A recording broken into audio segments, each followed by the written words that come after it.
Baik, bismillahirrahmanirrahim. Untuk kuliah pagi ini, kita akan membahas dua PowerPoint. Yang pertama, PowerPoint kedua, organisasi project.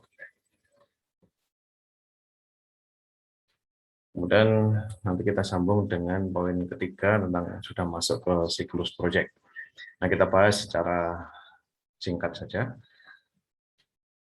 Nanti kalian bisa pelajari lebih detail pada PowerPoint yang sudah saya letakkan di Google Classroom tentang organisasi proyek.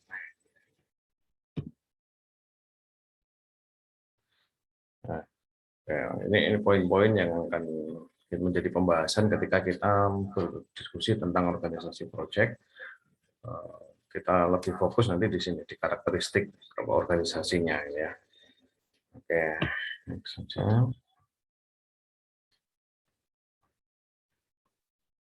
Nah, prinsipnya proyek itu dikelola oleh seorang PM atau project manager melalui suatu organisasi. Tugasnya adalah mengelola proyek, mengkoordinasikan seluruh staf yang berasal dari berbagai disiplin dan juga suborganisasi. Nah, jadi di dalam sebuah proyek ini perlu organisasi yang baik, perlu organisasi yang baik, yang rapi, yang dapat dikendalikan untuk mencapai target.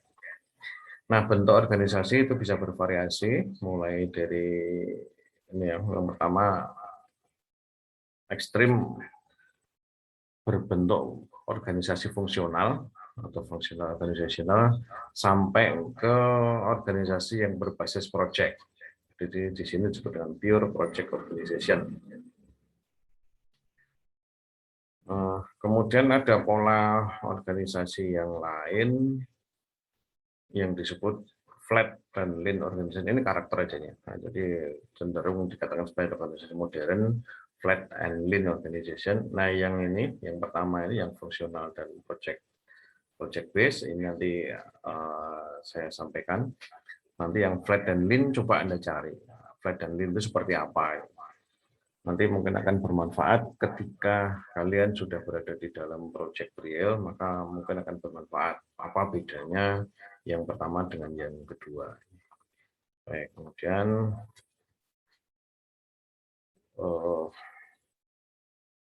ya, skip aja nomor 3 ini. Kemudian ini salah satu sumber ya, salah satu sumber informasi yang bisa dibaca tentang organisasi yang modern tadi bisa dibaca di sini. Marketing 91 ada flat organization structure. Nah, balik ke yang pertama tadi, organisasi berbasis fungsional, organisasi berbasis project, ataupun yang menggunakan berbasis matriks. Yang pertama, fungsional, itu seperti organisasi yang mungkin secara tradisional kita kenal. Ini biasa diadopsi di organisasi dari kecil, semacam mungkin kalau Anda aktif di himpunan mahasiswa, di BEM dan sebagainya, mungkin menggunakan pola seperti ini. Jadi top leader, dia mempunyai kepala divisi atau kepala sebut gitu ya, kepala departemen itu dia mempunyai beberapa staff. Gitu. Nah, nanti ketika organisasi ini mendapatkan proyek, maka yang diambil adalah para kepala divisi. Para kepala divisi ini diambil sebagai pelaksana proyek, kemudian dicomot-comot staff. Staff di sini, staff di sini, staff di sini, dia diberi tugas untuk mengeksekusi proyeknya. Itu yang pertama, functional organization. Kemudian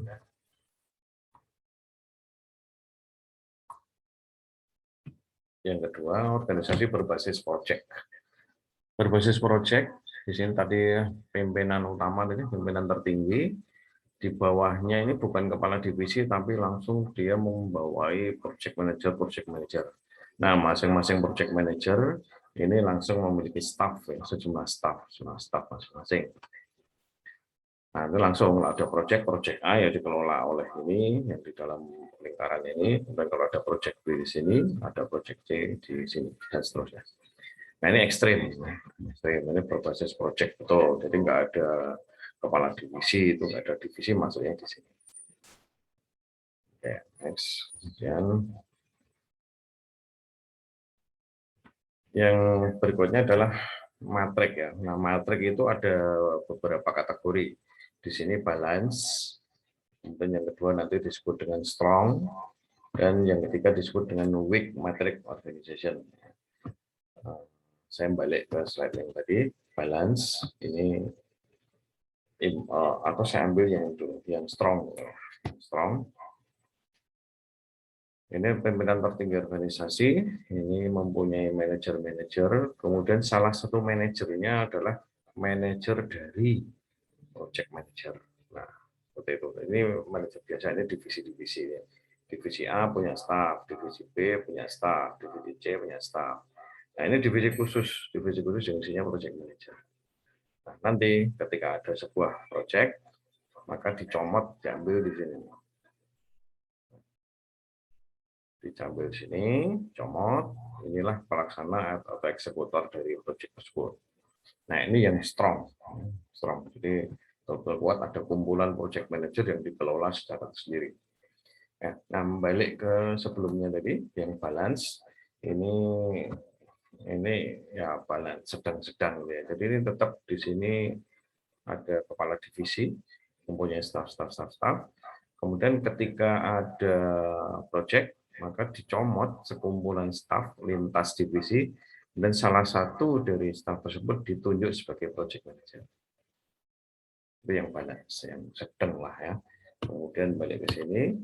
Nah, ini yang weak, yang lemah, maka di sini kepala divisi tadi ini dari apa ya? Dari yang awal tadi, organisasi yang awal tadi yang fungsional, divisi-divisi. Nah, ini kemudian ditunjuklah beberapa staf tadi yang dicomot ini sebagai pelaksana project, dan perhatikan bahwa di sini tidak ada project manager, artinya mereka hanya saling berkoordinasi saja. Nah, ini model-modelnya begini. Nah, kemudian ada juga yang komposit begini,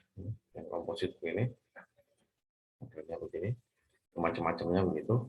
Nah, terus apa bedanya? Nah, bedanya itu di sini.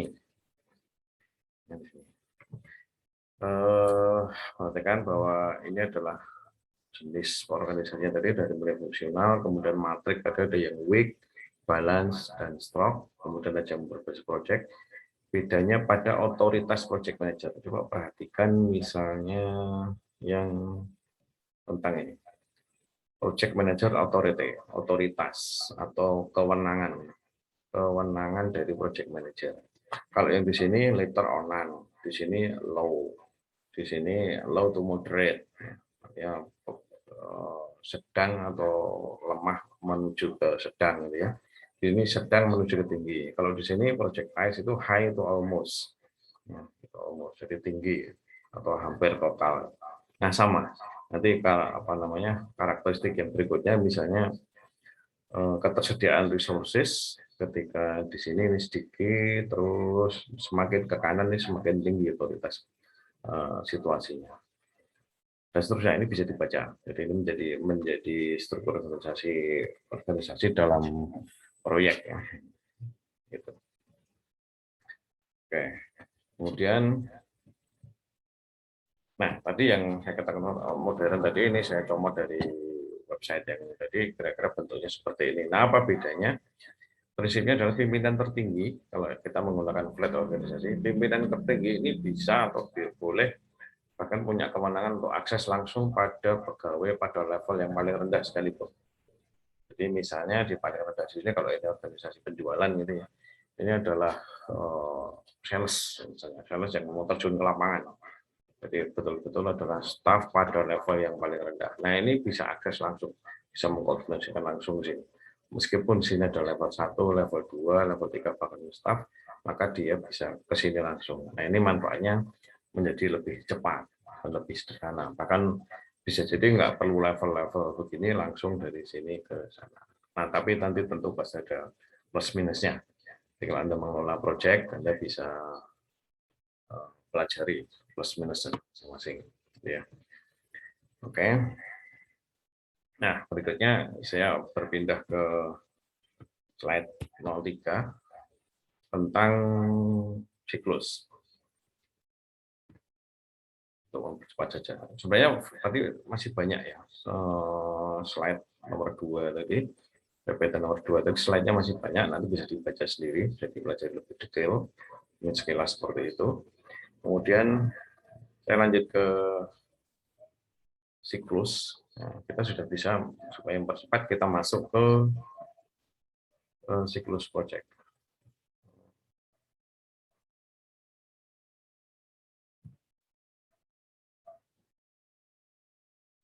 Nah, dari pertemuan sebelumnya kita sudah pelajari secara singkat bahwa kita punya matriks seperti ini. Dari kiri ke kanan, ini adalah fase-fase proyek, mulai inisiasi, planning, executing, monitoring, dan closing. Sedangkan dari atas ke bawah, ini adalah knowledge area-nya. Knowledge area ada manajemen integrasi, manajemen ruang lingkup, manajemen waktu, dan seterusnya, sampai terakhir adalah manajemen stakeholder. Nah, ini kita coba menyusun matriks seperti pertemuan sebelumnya, sudah kita definisikan matriks ini. Tinggal bagaimana sekarang kita bahas lebih detail tentang, termasuk nanti berdasarkan matriks inilah kita akan melakukan sinkronisasi antara mata kuliah manajemen proyek dengan kerja praktek yang sudah kalian lakukan. Baik. Ini saya menggunakan pendekatan ini ya, dari kiri ke kanan. Dari kiri ke kanan, sehingga dari kiri ke kanan nanti isinya adalah dari atas ke bawah. Oke, pertama inisiasi. Kalau kita comot, matrik yang tadi isinya kan kayak gini nih. Ini knowledge area-nya 1-10. Nah, pada fase inisiasi itu ada dua hal yang harus kita lakukan. Yang pertama adalah membangun atau menyusun dokumen project charter. Project charter ini seperti naskah kontrak. Naskah kontrak, kalau kerja praktek mungkin tidak sampai bicara naskah kontrak, tetapi mungkin semacam ada penugasan dari lokasi kerja praktek, karena ditugasi apa. Nah, ada yang pakai dokumen, ada yang hanya lisan, gitu. Kemudian yang kedua nanti juga dibahas adalah ini, identifikasi stakeholder-nya. Identifikasi stakeholder-nya. Ini menjadi bagian penting yang harus diperhatikan di dalam proyek tersebut. Nah, prinsipnya itu. Nah, lebih detail dari ini, pembahasan ini saya sudah siapkan video terpisah ya. Saya sudah siapkan video terpisah, ada di sini. Kita coba lihat.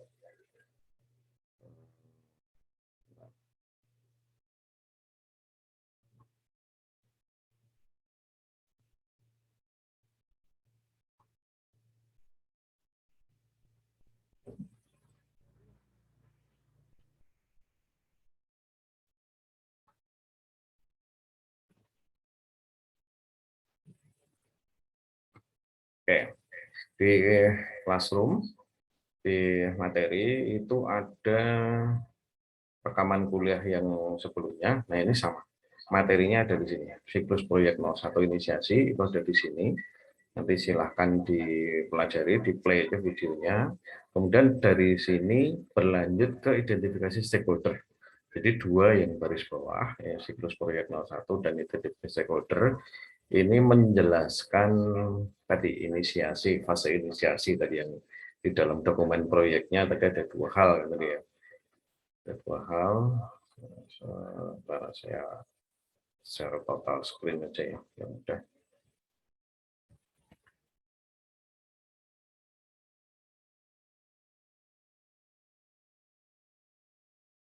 Nah, seperti bahwa kita dalam inisiasi kita perlu project charter dan identifikasi stakeholder yang ini tadi. Ini sudah ada video yang saya siapkan, ada di sini. Silakan nanti dipelajari, di play.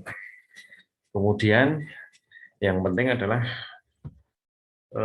di dalam salah satu tahap ketika kita ngomongin siklus proyek, saya lompat ya, siklus proyek.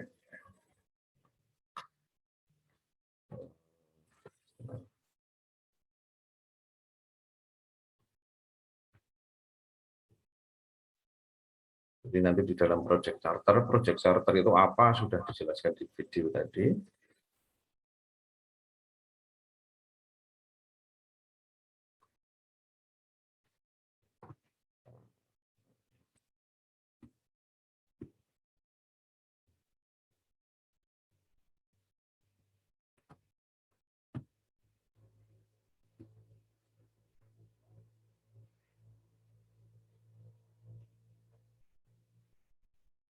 Nih, slide yang ini. Jadi di dalam inisiasi proyek salah satunya adalah kita menentukan batasan ruang lingkup dari proyek. Kalau di real proyek tentu ada ruang lingkup, itu hal-hal yang harus dikerjakan, kemudian waktu, biaya, dan sebagainya.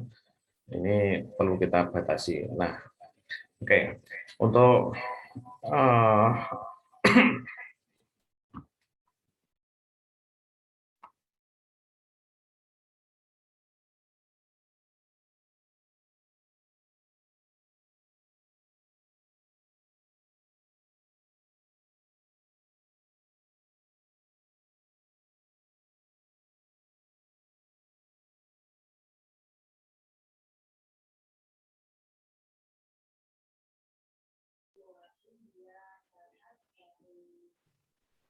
saya berikan tugas untuk kalian untuk latihan menyusun dokumen ruang lingkup, adalah ruang lingkup pekerjaan yang harus dilakukan oleh proyeknya. Dalam hal ini adalah Anda membuat ruang lingkup yang Anda lakukan di dalam kerja praktek yang sudah Anda lakukan. Bentuknya seperti apa, formatnya seperti apa, ini bisa dibaca, tapi akan saya tunjukkan. Sudah ada di Classroom juga. Classroom di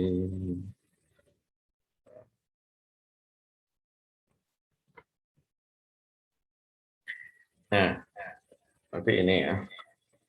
Ruang lingkup proyek, Anda silakan dibuat dokumen berupa macam-macam, tergantung kebutuhan. Bisa berbentuk deskriptif, diagram UML, atau diagram data, atau diagram BPMN, dan seterusnya. Kalau misalnya menyusun jaringan, bisa topologi jaringan, atau berbentuk KAK, kerangka acuan kerja. Contoh dari kerangka acuan kerja ada di alamat ini, bisa di-search juga.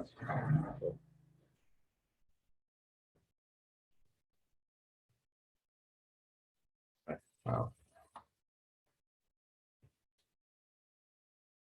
kemudian bentuk yang bisa diambil adalah ada di kembali ke materi, ada di contoh dokumen proyek. Contoh dokumen proyek ini saya tulis sebagai materi praktikum.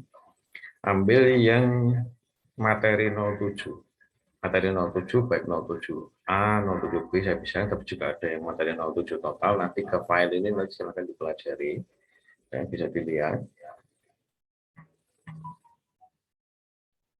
Ya, nanti di sini ini contohnya. Jadi berbagai bentuk formatnya bisa dilihat di situ ya. Ini contoh dokumen teknis atau dokumen ruang lingkupnya di sini. Oh maaf, itu nggak bisa di play.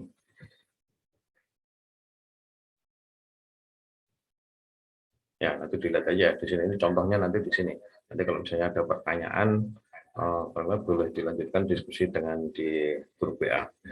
Jadi Anda membuat dokumen ruang lingkup, apa sih pekerjaan yang Anda lakukan di dalam kerja praktek Anda susun. Nah, Anda sudah membuat laporan, nah, tinggal comot-comot saja dari laporan kerja praktek Anda. Kemudian setelah itu Anda formulasikan, Anda susun, kemudian Anda upload di sini tadi, tugas 2. Tugas 2, ruang lingkup proyek. Nanti silakan diupload di sini. Sementara kita batasi waktu seminggu ke depan ya. Depan ini mungkin nanti kita edit tanggalnya. Masih tanggal 13 ini setting yang lalu. Oke, kira-kira seminggu, nanti 1 atau 2 hari sebelum kuliah dari Kamis ini sudah Anda upload. Anda tidak harus membuat baru, prinsipnya bisa dicomot-comot dari laporan kerja praktek, Anda sarikan, Anda tulis di situ. Nah, bahwa misalnya perlu diperbaiki, perlu dilengkapi, silakan. Sudah ada contoh di sana tadi, nanti silakan dicermati. Oke, kayaknya itu aja materi untuk hari ini. Nanti silakan masing-masing bisa berdiskusi, dan diskusi bisa kita lanjutkan melalui chatting di grup WA. Baik, saya kira begitu. Mungkin ada pertanyaan sebelum kita close.